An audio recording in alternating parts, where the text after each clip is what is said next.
देखिए ये 7 तारीख को जो पहला केस आया था फजल हुसैन साहब का, उनको जीएमसी में रजौरी रेफर किया गया था, उनके बच्चों को भी। तो उसके बाद जो 12 तारीख को दूसरा केस आया और उसके बाद ही जो इन्वेस्टिगेशन को एक्सपीडाइट किया गया है। पहले ये एक आइसोलेटेड केस फूड पॉइजनिंग का लग रहा था या पॉइजनिंग इन फूड, और 12 तारीख को हमारी चीफ मिनिस्टर साहब से मुलाकात हुई थी। उस दिन से लेके आज दिन तक की जो भी इन्वेस्टिगेशन हुई है, जो भी कार्रवाई हुई है, मैं तो ऑलरेडी मीडिया को बता चुका हूँ।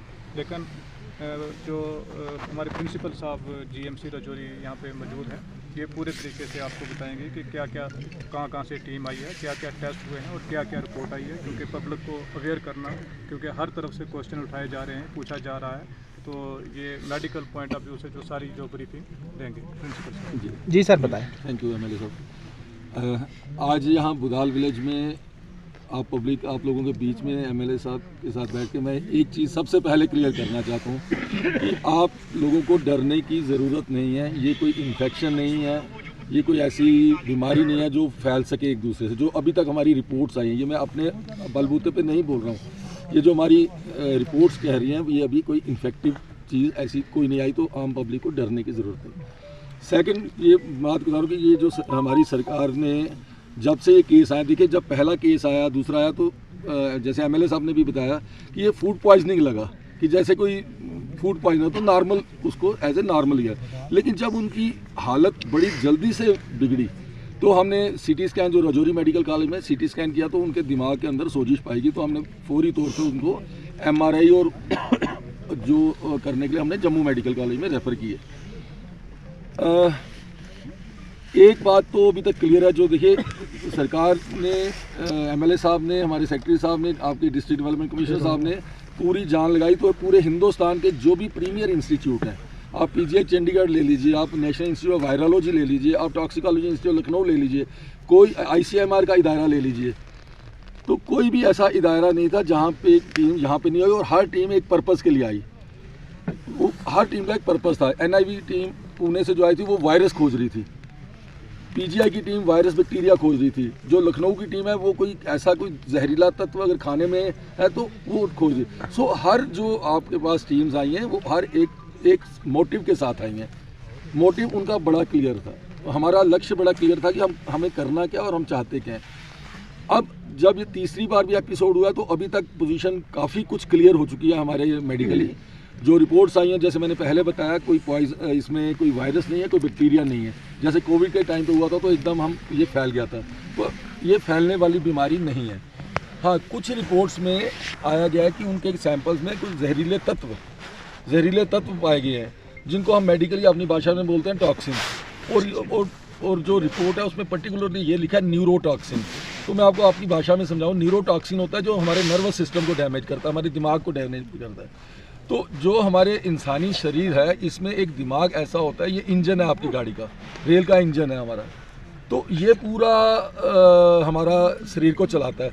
और इस जो इंजन में एक अलग अलग से प्लग सॉकेट होते हैं, और जो एक पॉइंट होता है जो हमारे हार्ट को चलाता है, और एक होता है जो हमारे लंग्स को चलाता है और हमारे लिम्स को चलाता है। तो ये देखने में पाया गया कि ये जो ब्रेन स्टेम होता है, जो दिमाग का वो हिस्सा है जो हमारे शरीर को चलाता है, वो डिस्ट्रॉय हो रहा है। जो हमारी सीटी स्कैन जो रजौरी में किए और जो एमआरआई जम्मू में हुए, उन सब में एक फाइंडिंग सारे केसेस में आई है, common finding in all cases, that is very very very important. एक जैसी फाइंडिंग, जितने भी लोग बेचारे नहीं रहे हमारे बीच में, एक जैसी फाइंडिंग, दैट मीन्स एक ही कोई ऐसा जहरीला तत्व हो सकता है या कोई ऐसी चीज़ है जो एक ही जगह जाके दिमाग के उस हिस्से को डिस्ट्रॉय कर रही है। और जब वो दिमाग का हिस्सा डिस्ट्रॉय हो रहा है तो वो हार्ट बंद हो जाता है, सांस बंद हो जाती है, बेहोशी हो जाती है, और बचाने में आदमी को बड़ा मुश्किल आता है। अब दूसरी इंपॉर्टेंट बात, जैसे एमएलए साहब से भी, अभी जावेद साहब से भी मेरी बात हो रही थी, कि लोगों में ये एक है कि कोई 4 दिन में बीमार हो रहा है, कोई 2 दिन में बीमार हो रहा है, कोई 7 दिन में बीमार हो रहा है, कोई 10 दिन में बीमार हो रहा है। तो उसका भी हमारे पास एक कि जब हमने ये ढूंढ लिया, जब हमने, हमारे डॉक्टर्स ने, हमारे जो रिसर्च करने वाले साइंटिस्ट हैं, उन्होंने ये खोज लिया कि ये कोई ऐसी चीज़ है जो दिमाग को जाके दिमाग के उस हिस्से को तबाह कर रही है। तो अब जब दिमाग होता है ना, तो दिमाग कुदरत ने एक बहुत बड़ा इंपॉर्टेंट हिस्सा है हमारे शरीर का, तो इसको कवर किया, तभी तो ये खोपड़ी हमारी सबसे सख्त होती है, सबसे सख्त। और इस खोपड़ी के अंदर एक और लेयर होती है, जैसे आप घर में दीवार बनाते हैं, तो दीवार के उस पार अलग है और इस पार अलग है। तो हमारे दिमाग दिमाग और खोपड़ी के बीच में एक और दीवार होती है। ये बाहर से जो देख रहे हो हड्डी है, इसके अंदर खोपड़ी है जिसको ब्रेन बोलते हैं, और इन दोनों के बीच में एक और दीवार है, उसको हम मेडिकल भाषा में बोलते हैं ब्लड ब्रेन बैरियर।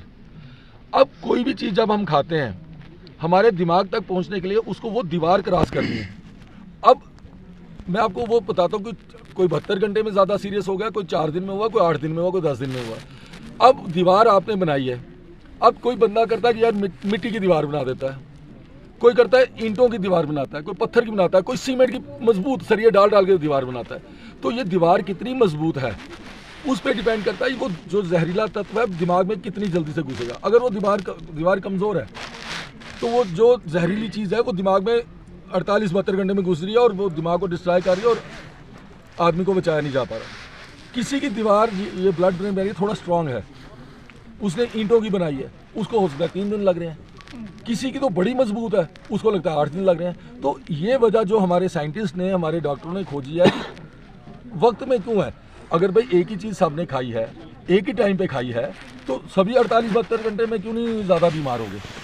तो उसका भी रीज़न हमारे साइंटिस्ट ने खोज लिया, पता कर लिया। ये जो भी एजेंट है, अभी हम एजेंट ही बोलेंगे इसको, जो भी एजेंट या टॉक्सिन है या जहरीली तत्व है वो दिमाग में जाता है, और जैसे वो दिमाग में घुसता है तो वो दिमाग के उस स्टेशन को तबाह कर देता है जिससे वो सिस्टम चलता है, और आदमी को रिवाइव करना इम्पॉसिबल। जब गाड़ी का इंजन ही फेल हो गया तो गाड़ी कैसे चलेगी, गाड़ी तो चल ही नहीं सकती। इसलिए आज एमएलए साहब के भी कहने पे, हमारे डिस्ट्रिक्ट एडमिनिस्ट्रेटर कहने पे आज हमने मेडिकल कॉलेज से कुछ डॉक्टर्स भेजे। हमारे सीएमओ साहब ने बड़ा काम किया यहाँ पे, डॉक्टर मनोहर राणा, इन्होंने बहुत मेहनत की, बड़े ज़्यादा इन्होंने किया।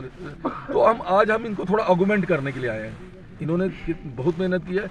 आज हमें ये था कि जितने परिवार, 3 परिवार जो इन्वॉल्व हुए हैं, इनमें जो इनके बाकी सदस्य हैं उनको मेडिकल कॉलेज के 5-6 लोगों की स्पेशलिस्ट टीम है, सीएमओ साहब से बात की, इन्होंने पूरा सहयोग दिया। तो ये खुद भी आए आज टीम के साथ। तो उनका एक क्लिनिकल चेकअप होगा, वो डॉक्टर्स कर रहे हैं। आज ये सैंपल कलेक्शन के लिए नहीं है, आज सैंपल भी लिए जा रहे हैं, लेकिन यहाँ आने का पर्पज़ सैंपल नहीं, आज आने का मतलब फिजिकली डॉक्टरों को लाना कि वो क्लिनिकली पेशेंट्स जो बचे हुए लोग हैं उनको देखें। अगर किसी में भी थोड़ा सा भी दिखाई देता है तो उसको हम जोड़ी ले जाए, सीटी स्कैन ज़रूर करें, ताकि अगर दिमाग में अगर सोजिश आ रही है वो तो जल्द से जल्द, क्योंकि पेशेंट जब यहाँ से हमारे पास आता है तो उसका दिमाग ऑलरेडी वो अंदर से ख़त्म हो चुका होता है, तो उसमें वो डिले होता है बहुत। तो आज हमारा एक पर्पज़ था उस डिले को ख़त्म किया जाए। आज मेडिकल कॉलेज भी बुधाल आए और जो उस परिवार के सदस्य हैं उन्हीं पे हम फोकस करेंगे कि उनमें कोई ऐसा कोई साइन एंड सिम्टम है तो हमें जल्दी से जल्दी पता चले। सर आपने न्यूरोटॉक्सिन बोला कि न्यूरोटॉक्सिन है, तो नेचर ये होगी, न्यूरोटॉक्सिन में नर्वस सिस्टम को जो तबाह करता है, वो मैंने बताया भी कि दिमाग के कुछ हिस्सों को जो डैमेज करता है, ठीक है। और देखिए, एक बार मैंने बताया कि दिमाग अंदर से ब्रेन स्टेम बोलते हैं, वो डिस्ट्रॉय होगा, वो सोजिश होगी, वो नेक्रोज हो गया, तो फिर तो स्पोर्टिव थेरेपी है ना, फिर आपने सिर्फ वेंटिलेशन डाल के उसकी सांस चलानी है, आप रिवर्स नहीं कर सकते। इसीलिए गांव के लोगों को अगर किसी को थोड़ा सा भी सिम्टम आता है तो सीएमओ साहब के साथ कोऑपरेट करें, ये हमारे साथ कंटिन्यूस टच में है, तो फ़ौरन आके रजौरी में आए। आपका सीटी स्कैन सरकार ने मुफ्त रखा है, सरकार ने क्लियर डायरेक्शन है कि जो बुधाल के लोग आ रहे हैं इनका हर ट्रीटमेंट मुफ्त किया जाए, कोई इनका पैसा ना लगे। तो वो सीटी स्कैन करवाने में क्या, सीटी स्कैन करवाएं, अगर अंदर ठीक है तो घर वापस आ जाए। अगर हमें लगा उसमें थोड़ा सा भी लक्षण तो ट्रीटमेंट उस समय हो सकती है। अगर आप मेडिकल कॉलेज में पहुंचेंगे 3 दिन के बाद और विद डैमेज्ड ब्रेन, तो फिर मेरे डॉक्टर भी क्या करेंगे, वो कुछ नहीं कर पाएंगे, फिर वो तो स्पोर्टिव थेरेपी रहेगी। हमारा काम है प्रिवेंटिव, होने से पहले खान पान और रहन सहन के मुताबिक। Thank you. आपने ट्रीटमेंट के बारे में पूछा, तो ट्रीटमेंट करने से पहले मैं फिर उसी बात पे आऊँगा, जल्दी आइए। अगर किसी को कुछ लगता है, बुखार आ रहा है, पसीना आ रहा है, काली पड़ रही है, रेस्टलेस हो रहा है, जल्दी आइए। सीएमओ साहब की पूरी टीम है, उनसे कांटेक्ट करें, हमारे पास जीएमसी रजौरी सीटी स्कैन करवाएं। डैमेज होने से पहले आएंगे तो डॉक्टर कुछ कर पाएंगे, अगर ब्रेन डैमेज होने के बाद आएंगे तो हमारे पास ट्रीटमेंट स्पोर्टिव है। फिर हम उस कोशिश करते हैं उसका जो नुकसान हो रहा है, हार्ट को चलाएं, सांस को चलाएं, फिर हमारी ट्रीटमेंट स्पोर्टिव है। अगर ब्रेन स्टेम सही के साथ मरीज आता है तो हमें पूरी उम्मीद है कि वो बचाया जा सकता है। उसके लिए आपको जल्दी आना पड़ेगा। सर, ये पेशेंट आया क्या स्कैन किया तो मेरी मेडिकल सुपरिटेंडेंट डॉक्टर शमीम है साथ में, तो डॉक्टर शमीम, सभी के सीटी स्कैन की रिपोर्ट्स में स्वेलिंग थी, सभी के उसमें। इन सभी डैमेज होने के हाँ, बाद तो आपके जैसे स्वेलिंग आती तो हम इमीडिएटली जम्मू भेजते थे, क्योंकि जम्मू में MRI, उसके सिटी में अगर सोचिए तो उसका अगला स्टेप होता है MRI। तो हमें MRI के लिए सभी बच्चों को भी और सभी को हमने फौरनी तौर पे एम्बुलेंस मेडिकल सुप्रिटेंडेंट साहब ने अरेंज करवा के तो उनको हमने जम्मू भेजा MRI करवाने के लिए। सर लाइव पहले तो सबसे बड़ी बात है बुदाल विलेज के आगे कंडी के लोगों को पहले अपने दिमाग से फियर एंड एंग्जाइटी निकाल दीजिए। आप डरिए मत कि कोई आसमानी बीमारी आ गई है या कोई बड़ा जैसे कोविड जैसी सिचुएशन आने वाली है, ऐसा कुछ नहीं होगा। ये मैं गारंटी और दावे के साथ कह रहा हूँ, और मैं ज़ुबानी नहीं कह रहा हूँ, मैं दस्तावेज पढ़ के कह रहा हूँ।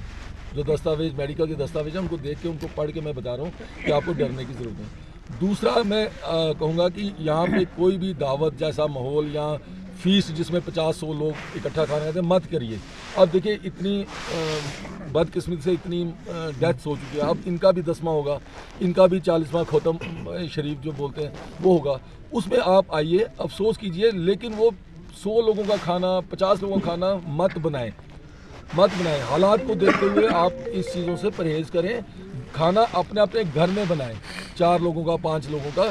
दावती तौर पे जो खाने होते हैं, फीस जिसको बोलते हैं, या इकट्ठे कम्युनिटी मील्स, वो कम से कम 1 महीना ना कीजिए जब तक सिचुएशन सारी संभल नहीं जाती। दूसरा, खाना ताज़ा खाएं, रात का बचा हुआ ना खाएं, खाना अच्छी तरह से डाइट करें और उतना ही पकाएं जितना खाना है, अगले टाइम के लिए फिर बनाएं। खाना बना के छोड़ मत दें, ताज़ा बनाएं, ताज़ा खाएं। और पानी अच्छी तरह उबाल के ठंडा करके और ढक के पानी पिएं। ये बेसिक छोटी छोटी चीज़ों का ध्यान रखें और आपस में एक दूसरे पे भरोसा करके एक दूसरे का सहारा बने।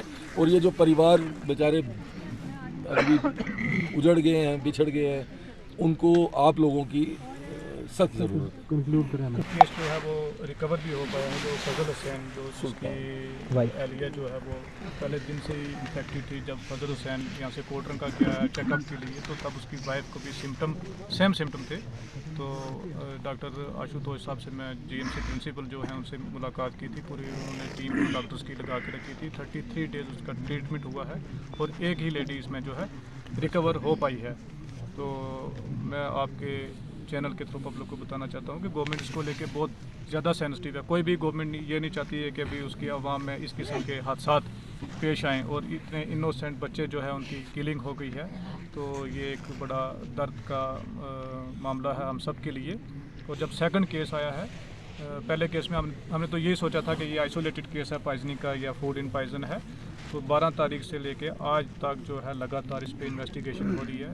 सेक्रेटरी हेल्थ डेली बेसिस के ऊपर इस पर मीटिंग ले रहे हैं और थ्रू वीडियो कॉन्फ्रेंसिंग जो एक्सपर्ट जो हैं उनके साथ जुड़ते हैं, पूना से जुड़ते हैं, दिल्ली से और PGI चंडीगढ़ से, और यहाँ की टीम भी बैठती है उस वीडियो कॉन्फ्रेंसिंग में और वो पूरी मीटिंग लेते हैं डेली बेसिस पे। तो ICMR की लैब भी आई थी, नेशनल इंस्टीट्यूट ऑफ वायरोलॉजी की टीम आई थी, चंडीगढ़ से आए, सब आए। गवर्नमेंट ने पूरी ताकत ये नहीं इस पर लगाई है। तो ये हमारी बदकिस्मती रही है कि इन बच्चों को बचाया नहीं जा पाया है, क्योंकि ये इस सेंचुरी का सबसे बड़ा चैलेंज ये है कि नई किस्म की बीमारियां आ रही हैं जिनका पता नहीं चल रहा है। जैसे कोविड-19 आ गया था, लाखों लोग उसमें मारे गए थे। तो ये भी एक चैलेंज है। अभी इसका जो क्रिमिनल पार्ट है उसकी भी इन्वेस्टिगेशन हो रही है। कल चीफ मिनिस्टर साहब ने एक मीटिंग बुलाई थी इसके ऊपर और उसमें मैं भी शामिल था और वहाँ पे स्ट्रिक्ट इंस्ट्रक्शन दी गई है कि हेल्थ डिपार्टमेंट को कि आपने अपना गार्ड जो है लोअर नहीं करना, अपनी इन्वेस्टिगेशन अपनी रिसर्च को कंटिन्यू रखना है। और साथ साथ पुलिस को इंस्ट्रक्शन दी गई है कि आप इसका क्रिमिनल एंगल अगर कोई है तो उसको भी देखा जाए। क्रिमिनल एंगल इसलिए देख रहे हैं क्योंकि इसमें एक ही फैमिली इन्वॉल्व है, एक ही फैमिली के लोगों की जो हलाकत यहाँ पे दरपेश आई है। और बेस्ट जो पुलिस ऑफिसर्स हैं जो उनको लगाया गया है, इवन जम्मू से एक DSP साहब को भेजा गया है, रियासी से उनको भेजा गया है, स्टेट के डिफरेंट हिस्सा से। और यहाँ जो ASP साहब हैं वो भी बड़े एफिशिएंट हैं, उन्होंने काउंटर इंसर्जेंसी में बड़ी इन्वेस्टिगेशन की हुई है, काम किया हुआ है। वो भी बेस्ट जो टीम जो है वो इन्वेस्टिगेट कर रही है, उस एंगल को भी देखा जा रहा है। बाकी मीडिया हजरात से मेरी अपील है कि आप भी अपनी तरफ से भी इस केस की जाँच करें और पब्लिक से भी है कि अगर किसी के पास कोई क्लू है, कुछ है, तो इसकी जो है जांच करें, अपने लेवल पे भी देखें। और जो भी कुछ अगर इन्फॉर्मेशन मिलती है तो वो एडमिनिस्ट्रेशन के साथ, मेडिकल टीम के साथ, पुलिस के साथ शेयर करें। क्या आप डॉक्टर, इंजीनियर या फिर CA बनने के सपने को सच करने के लिए तैयार हैं? तो संदीपनी गुरुकुल कौंतरपुर में आपका स्वागत है। IIT बॉम्बे से math teacher Ritesh sir, gold medallist dental surgeon biology teacher doctor Usha ma'am, ex Aakash व Narayana chemistry teacher Satnam sir और ex Unacademy plus educator Lalit sir आपके नीट, IIT, CA फाउंडेशन और UPSC की तैयारी के लिए विशेष कक्षाएं प्रदान करते हैं। रेजिडेंशियल छात्रों की सुविधा के लिए 24 घंटे doctor, AC hostel, 5 star cafe और सर्वोत्तम शिक्षक उपलब्ध हैं। जबकि संदीपनी गुरुकुल में आपके बच्चे के लिए है robotic lab, computer lab, chemistry lab, bio lab, physics lab, सभी रूट्स के लिए ट्रांसपोर्ट सर्विस, क्लीन व hygienic mess, field trip, smart classes, library, football, cricket, yoga, public speaking, chess, routine health checkup, taekwondo, music, dance, activity room, art and craft और हर छात्र को पत्रकारिता का दिया जाता है एक्सपीरियंस। देश के अलग अलग हिस्सों के छात्रों की तरह आप भी अपना सपना सच करने के लिए हमसे जुड़ें, क्योंकि संदीपनी गुरुकुल कौंतरपुर है आपके लिए एक परफेक्ट चॉइस। आज ही आए क्योंकि एडमिशन हो चुके हैं ओपन। हमारा पता है संदीपनी गुरुकुल पठानकोट, मकैरिया हाईवे, कौंतरपुर। जम्मू कश्मीर की खबरों के लिए जुड़े रहिए GK अपडेट के साथ।